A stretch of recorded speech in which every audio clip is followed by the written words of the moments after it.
कहानी की शुरुआत होती है एक अनाउंसमेंट से, जहां एक अनजान आवाज रूल समझा रही थी। उसने चेतावनी दी कि इस जानलेवा खेल में सिर्फ एक ही इंसान बचने वाला है। स्कूल, घरों और एक जेल को सेफ जोन बनाया गया था, लेकिन वहां तक पहुंचने के लिए खिलाड़ियों को बताए गए रास्ते पर ही चलना होगा। अगर जरा भी इधर उधर गए तो बिना किसी वार्निंग के सीधा मौत हो जाएगी, और अगर कोई भी पूरा चक्कर काट के तुमसे दोबारा आगे निकल गया तो फिर तुम्हारी मौत पक्की है। बहुत सारे लोग इस वक्त एक अनजान जगह पर खड़े हुए थे। उनमें से किसी को नहीं पता कि वो यहाँ पर कैसे आए। सबके चेहरों पर घबराहट साफ दिखाई दे रही थी। तभी वो रहस्यमयी आवाज फिर से गूंजी और उसने चेतावनी दी कि अगर किसी ने भी घास को हल्का सा भी छुआ तो वो उसी पल मारा जाएगा। लोग अभी हालात समझ ही रहे थे कि अचानक उन्हें भागने का ऑर्डर दे दिया गया। इन सब के बीच वेरोनिका नाम की एक लड़की भी है। फ्लैशबैक में दिखाया गया कि वेरोनिका हॉस्पिटल में अपनी छोटी बहन का ध्यान रख रही थी। उसकी बहन को इस छोटी सी उम्र में कैंसर था। वेरोनिका ने पूरी कोशिश की मजबूत बने रहने की, लेकिन अंदर ही अंदर वो पूरी तरह टूट चुकी थी। बदकिस्मती से कुछ ही वक्त बाद उसकी बहन की मौत हो गई और वेरोनिका की दुनिया एक बार फिर से बिखर गई। लेकिन उसकी जिंदगी में परेशानी खत्म नहीं हुई थी। जल्द ही वेरोनिका को पता चला कि उसे भी वही कैंसर है जिससे उसकी माँ और उसकी बहन की जान गई है। मगर वेरोनिका ने सोच लिया था कि मैं इस कैंसर के हाथों नहीं मरूंगी। वो लगातार अपनी मेडिसिन लेती रही, अच्छे से एक्सरसाइज करने लगी और अपने पूरे जीने के तरीके को बदल दिया, सिर्फ इस उम्मीद में कि शायद वो थोड़ा और लंबा जी पाए। फिर कई हफ्तों बाद जब वेरोनिका हॉस्पिटल चेकअप के लिए पहुंची, तब आखिरकार एक करिश्मा हुआ।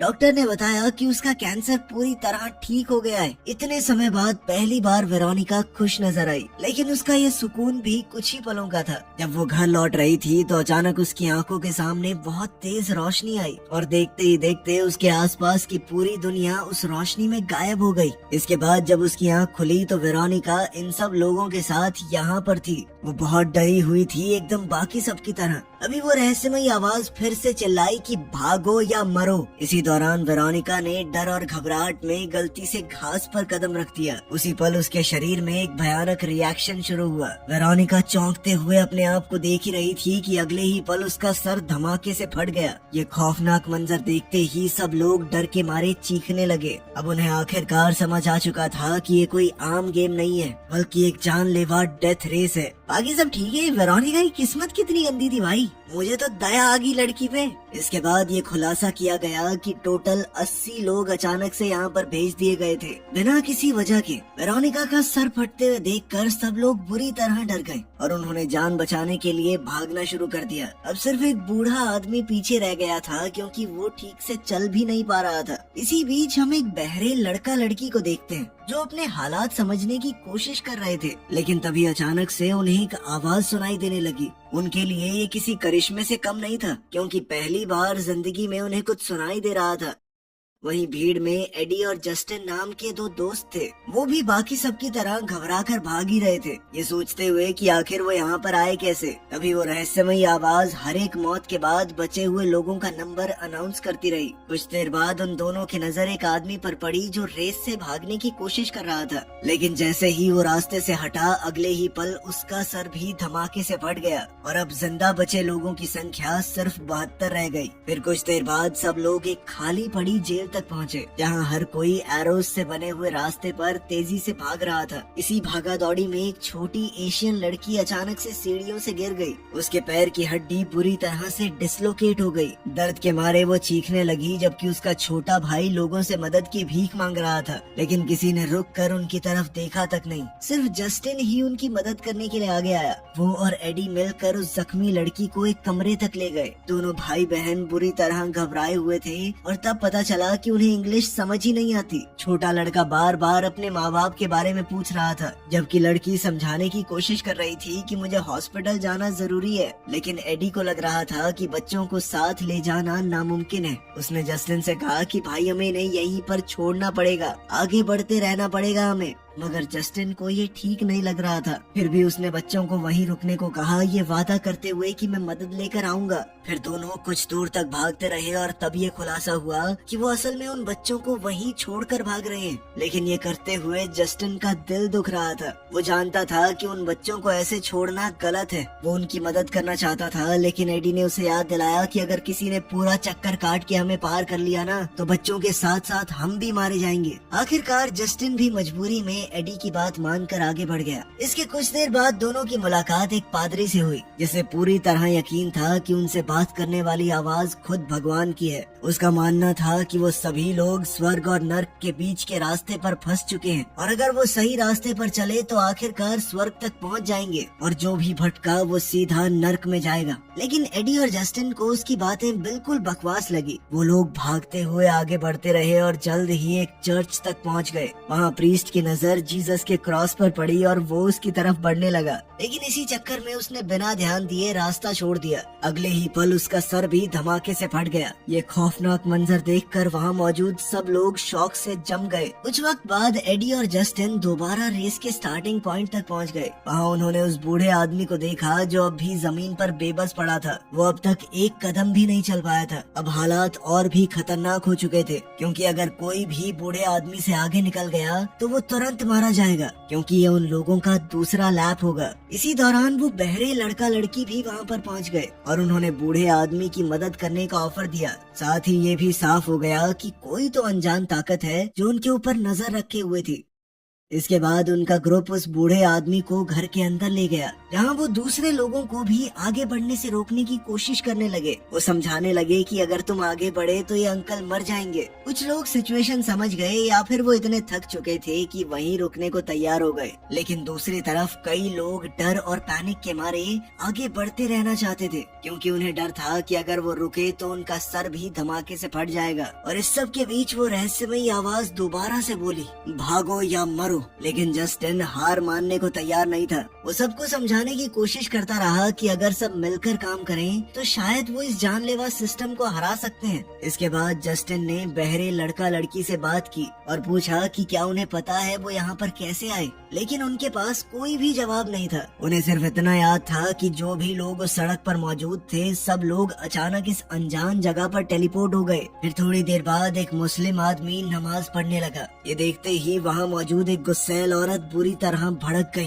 वो कहने लगी कि इन जैसे लोगों की वजह से ये सब कुछ हो रहा है। एडी ने उस औरत को शांत करने की कोशिश की, लेकिन बात जल्द ही बहसबाजी में बदल गई। गुस्से में वो औरत वहाँ से निकलकर दूसरे कमरे में चली गई। इसी बीच एक आदमी जिसने पीली जर्सी पहनी हुई थी एडी के पास आया। वो बहुत प्यार से भाई भाई करके बात करने लगा। उसने बताया कि मैं एक प्रोफेशनल साइकिलिस्ट हूँ जो पूरी दुनिया में जा जाकर कम्पीट करता था। मुझे समझ नहीं आ रहा कि मुझे इन सब लोगों के साथ यहाँ पर क्यों लाया गया है। एडी बड़े प्यार से उसे समझा रहा था, लेकिन पीली जर्सी वाले ने अचानक से एडी को जोरदार धक्का दे दिया और बिना एक भी सेकंड गवाए उसने दोबारा रेस में भागना शुरू कर दिया। उसके इस तरह आगे बढ़ते ही उस बूढ़े आदमी का सर अचानक से फट गया। तभी उस आवाज ने अनाउंस किया कि अब सिर्फ 58 लोग रह गए हैं। ये देखते ही जस्टिन का गुस्सा फूट पड़ा। वो तुरंत उस पीली जर्सी वाले के पीछे भागा, क्योंकि वो किसी भी हाल में उन 2 बच्चों को मरने नहीं देना चाहता था। दूसरी तरफ वो भाई बहन समझ गए थे कि कोई उनकी मदद करने नहीं आने वाला। मजबूरन दोनों ने आगे बढ़ते रहने का फैसला किया, जबकि वो जख्मी लड़की बड़ी मुश्किल से चल पा रही थी। लेकिन कुछ ही देर बाद उनकी नजर जस्टिन पर पड़ी, जो उस येलो जर्सी वाले का पीछा कर रहा था। कुछ पल के लिए उन्होंने चैन की सांस ली, क्योंकि उन्हें लगा जस्टिन उन्हें बचाने के लिए वापस आ गया है। लेकिन बदकिस्मती से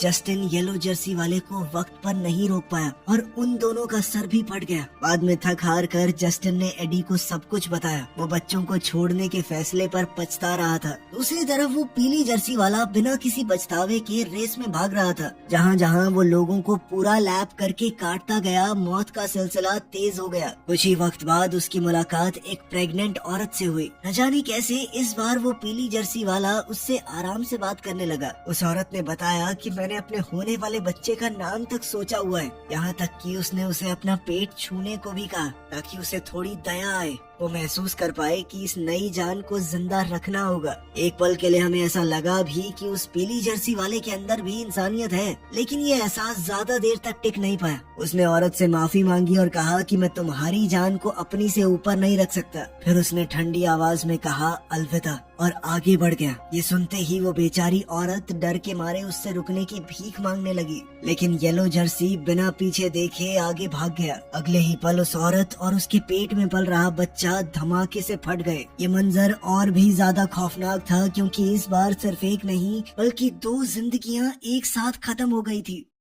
वहीं दूसरी तरफ 3 आदमी लगातार भागते भागते पूरी तरह थक चुके थे। अब उन्होंने जिंदा रहने के लिए एक भयानक प्लान बनाया। उन्होंने मिलकर एक खिलाड़ी को तीरों की मदद से बेरहमी से मार डाला। इसके बाद वो एक दरवाजे के पास छुप कर बैठ गए और जैसे ही कोई इंसान वहाँ पहुँचता वो जानबूझकर उसे रास्ते से हटाकर घास पर धकेल देते और घास को छूते ही लोग उसी पल मरने लगते। धीरे धीरे पूरी रेस में हंगामा फैल गया। हर तरफ अफरा तफरी, चीखें और मौत का सिलसिला शुरू हो चुका था और उन तीनों का एक खौफनाक प्लान काफी असरदार भी था। वहीं दूसरी ओर कुछ वक्त बाद जस्टिन और एडी एक घर तक पहुँचे। एडी वॉशरूम जाने लगा और तभी जस्टिन की नजर एक आदमी की लाश पर पड़ी। ये देखते ही वो अंदर तक हिल गया। वो समझ गया कि यहाँ कोई और भी मौजूद है। जैसे ही जस्टिन चेक करने के लिए आगे बढ़ा तो एक किलर ने उसके गले में तीर घुसा दिया। अगले ही पल जस्टिन जमीन पर गिर पड़ा। अब सर्वाइवर्स की संख्या सिर्फ 27 रह गई थी। जब एडी ने अपने दोस्त की लाश देखी तो वो पूरी तरह से टूट गया। जस्टिन की मौत ने उसके अंदर बदले की आग भर दी थी।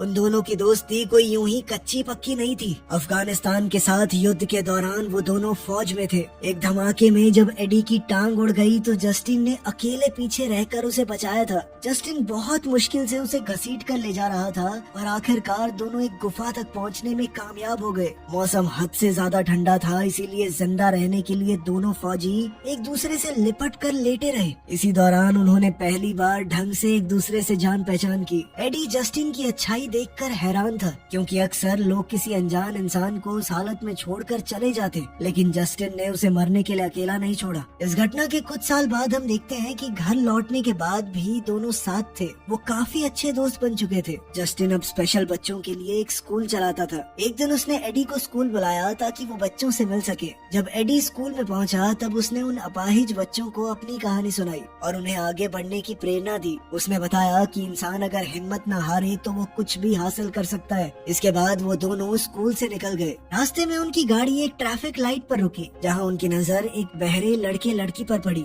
जो रोड पर थोड़ी रनिंग करने की फिराक में थे। वो दोनों भी इस रेस में मौजूद थे। तभी एक परेशान और गुस्से में दिख रही औरत अचानक से बहरी लड़की से टकरा गई। इस बात पर लड़की का दोस्त साइन लैंग्वेज में औरत को गालियां देने लगा। दूसरी तरफ एडी और जस्टिन बातें ही कर रहे थे कि तभी अचानक वहाँ उनकी आंखों के सामने तेज रोशनी छा गई और फिर वो इस रेस में पहुंच गए थे। अब एडी बहुत ज्यादा गुस्से में अपने दोस्त के कातिलों को ढूंढ रहा था। कुछ ही देर में उसकी मुलाकात उन्हीं 3 किलर्स से हुई जो लोगों को मार रहे थे। उनमें से 2 आदमी तुरंत एडी पर हमला करने भागे, लेकिन एडी कोई आम आदमी नहीं था। एक जांबाज फौजी होने की वजह से उसने अपने क्रचेस की मदद से ही दोनों को आसानी से गिरा दिया और बिना ज्यादा परेशानी के उन्हें मार डाला। बाद में एडी की नजर तीसरे आदमी पर पड़ी जो किसी और को मार रहा था। ये देखते ही एडी का गुस्सा काबू से बाहर हो गया। उसने तुरंत कांटों वाली तार उठाई और एक ही झटके में दोनों को मार डाला। जस्टिन की मौत का गुस्सा अब उसके अंदर जलती हुई आग के रूप में बदल चुका था। दूसरी तरफ बहरे लड़का लड़की की मुलाकात दोबारा से उस गुस्सैल औरत से हुई। तभी उन्होंने दूर से येलो जर्सी को अपनी तरफ आते देखा। उन्हें डर था कि वो पीली जर्सी वाला आदमी शायद एक लैप पूरा करके आया है, इसीलिए तीनों ने मिलकर हथियार उठा लिए ताकि वो उनसे आगे न निकल पाए। लेकिन इसी दौरान बहरी लड़की बिना सोचे समझे आगे बढ़ गई और देखते ही देखते उस औरत का सर धमाके से फट गया। तब ये पता चला कि वो बहरी लड़की पहले ही एक लैप पार कर चुकी थी। औरत को मरा हुआ देखकर वो बहरी लड़की शौक में चली गई। वो जोर जोर से रोते हुए चिल्लाने लगी क्योंकि उसे लगा कि उसकी वजह से एक इंसान मारा गया। उसका दोस्त उसे संभालने की कोशिश करता रहा। उन्होंने मिलकर उस पीली जर्सी वाले आदमी को तो घायल कर दिया था, लेकिन वो अब भी घायल हालत में किसी तरह वहाँ से निकल कर एक कमरे में जाकर छुप गया।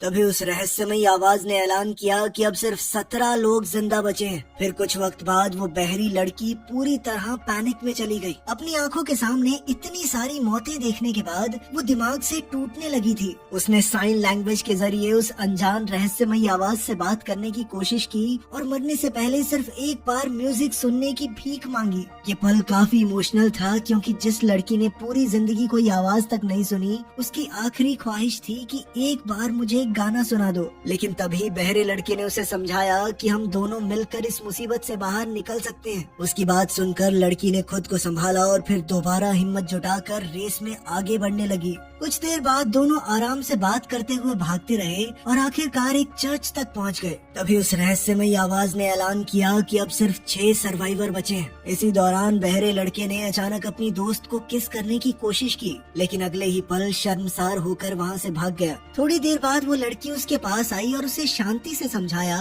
कि वो उसे सिर्फ एक भाई की तरह देखती है। ये सुनकर लड़के को काफी बुरा महसूस हुआ, लेकिन फिर भी वो उसे दोबारा से किस करने की कोशिश करने लगा। अपने आप को ना रोकते हुए वो उसके साथ जबरदस्ती करने लगा, जिस वजह से वो लड़की डर कर वहाँ से भाग गई। वो आदमी भी उसके पीछे भागने लगा और दोनों जल्द ही एक घर तक जा पहुँचे, जहाँ उन्हें किसी और की मौजूदगी का एहसास हुआ। खतरे को देखते हुए दोनों ने आसपास के औजारों को हथियारों की तरह पकड़ लिया, लेकिन घर के अंदर कोई नहीं मिला। इसी गुस्से और निराशा के बीच उस लड़के ने अचानक अपनी ही दोस्त को जोर से मारकर बेहोश कर दिया। अगले ही पल वो उसके कपड़े उतारने लगा, लेकिन कुछ ही पलों में लड़की को होश आ गया। उसने तुरंत उसे जोर से धक्का दे दिया। अब वो गुस्से और शौक में उस पर चिल्लाने लगी। ये देखकर लड़के को अपनी गलती का एहसास हो गया और वो रोते हुए घर के बाहर भाग गया। लेकिन अब उस लड़की का गुस्सा आपे से बाहर हो गया था। वो गुस्से से भरकर उसके पीछे गई और उसे सीधा घास के बीच में धक्का दे दिया। अगले ही पल उस आदमी का सर धमाके से फट गया। ये देखते ही वो लड़की कमजोर पड़कर जमीन पर गिर गई और फूट फूट कर रोने लगी। इसी दौरान येलो जर्सी वहाँ से गुजर रहा था, लेकिन उसे लगा कि वो लड़की पहले ही मर चुकी है। वो धीरे धीरे आगे बढ़ने लगा, लेकिन अचानक लड़की ने पीछे से उस पर हमला कर दिया। वो किसी शैतान की तरह बार बार एक भारी औजार से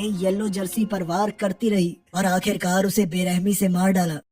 अब रहस्यमयी आवाज ने ऐलान किया कि सिर्फ 3 लोग जिंदा बचे हैं। ये सर्वाइवर थे वो लड़की, एडी और एक बेघर औरत। फिर ये खुलासा हुआ कि वो औरत अब तक सबसे छुपकर जिंदा बची हुई थी। कुछ ही देर बाद उसकी नजर बहरी लड़की पर पड़ी और वो तुरंत उसकी तरफ दौड़ पड़ी। अगले ही पल दोनों के बीच में खतरनाक चेज शुरू हो गई। अंत में उस औरत ने बहरी लड़की को पकड़कर नीचे गिरा दिया और कांच के तीखे टुकड़ों से उस पर हमला करने की कोशिश करने लगी। लेकिन उस औरत के हमला करने से पहले ही एडी वहाँ पहुंच गया और बिना समय गवाए उसकी गर्दन तोड़ डाली। ये देखते ही उस लड़की ने डर कर वहाँ से भागने की कोशिश की, लेकिन एडी ने उसे समझाया कि वो उसे नुकसान पहुँचाने नहीं आया। इसके बाद एडी उसे पास में लगे हुए एक बड़े पोल की तरफ ले गया, जहाँ कुछ अजीब क्रीचर्स की लाशें लटक रही थी। उन क्रीचर्स को देखकर दोनों को कुछ समझ नहीं आया। एडी ने लड़की से पूछा कि क्या उसे पता है ये चीजें आखिर थी क्या, लेकिन लड़की ने एक अजीबोगरीब थ्योरी दी। उसका मानना था कि शायद ये एंजल्स हैं, किसी ने इन्हें टॉर्चर करके यहाँ लटका दिया था। अब तक दोनों को बिल्कुल समझ नहीं आ रहा था कि उनके साथ आखिर हो क्या रहा है। लेकिन इसी कंफ्यूजन के बीच लड़की ने अचानक एडी को घास में धक्का देने की कोशिश की, लेकिन तभी एक अनएक्सपेक्टेड चीज हुई। क्योंकि एडी क्रचेस का इस्तेमाल करता था, इसीलिए उसके पैर घास को छू ही नहीं पाए। इसी वजह से वो बच गया। ये देखते ही लड़की डर के मारे वहाँ से भागने लगी, लेकिन एडी ने अपने क्रचेस की मदद से उसे गिरा दिया। अगले ही पल एडी उसका गला दबाने लगा और कुछ ही पलों में लड़की की मौत हो गई। अब इस खौफनाक गेम का सिर्फ एक ही सर्वाइवर बचा था, वो था एडी। तभी वो रहस्यमयी आवाज एक बार फिर से सुनाई दी और उसने एडी को विनर होने पर बधाई दी। अंत में थक कर एडी ने जोर से पूछा कि तुम हो कौन, कहाँ पर हूँ मैं। तब आवाज ने खुलासा किया कि वो सराहिद नाम की एक स्पीशीज है और एडी इस वक्त उनके इंसानी एरिना में मौजूद है। फिर कुछ वक्त बाद एडी की आंख खुली और आवाज ने दोबारा उसे विजेता बनने पर बधाई दी। उसने बताया कि कोई भी इंसान पहले कभी इस जानलेवा खेल में बच नहीं पाया, लेकिन एडी ने साबित कर दिया कि वो बिना लड़े मरने वालों में से नहीं था। इसके बाद आवाज ने एडी को इंतजार करने को कहा जब तक दूसरी दुनिया का विजेता तैयार न हो जाए, तब तक एडी आराम कर सकता है। लेकिन साथ ही आवाज ने उसे चेतावनी भी दी कि उसके आखिरी लड़ाई जीतने के चांसेस बहुत कम हैं। और यही कहानी में एक धमाकेदार खुलासा हुआ। पता चलता है कि एक एलियन स्पीशीज पूरी गैलेक्सी से लोगों को अगवा कर रही थी और उन्हें इस जानलेवा रेस में डालकर दुनिया से सिर्फ एक ही सर्वाइवर को चुनती थी, ताकि बाद में उनके बीच एक इंटरगैलेक्टिक युद्ध करवाया जा सके। ये सच जानने के बाद एडी ने परेशान और निराश होकर खुद को मारने की कोशिश की। उसने जानबूझकर घास पर कदम रखा, लेकिन इस बार कुछ नहीं हुआ। फिर एडी आसपास के पहाड़ों पर चढ़ने लगा, लेकिन ऊपर पहुंचते ही उसकी आंखों में डर सच आ गया, क्योंकि वो धरती पर था ही नहीं, वो तो किसी और ही प्लेनेट पर मौजूद था। कुछ वक्त बाद एडी उन टावर्स की तरफ गया जहाँ एलियंस की लाशें लटकी हुई थी। तभी अचानक से वही आंखें चौंधिया देने वाली सफेद रोशनी दोबारा सामने आई और अगले ही पल एडी एक बिल्कुल नई जगह पर टेलीपोर्ट हो गया। अब उस रहस्यमयी आवाज ने उसे नए रूल समझाने शुरू किए। उसने चेतावनी दी कि अगर एडी ने जमीन पर बनी हुई इन वेन्स को छुआ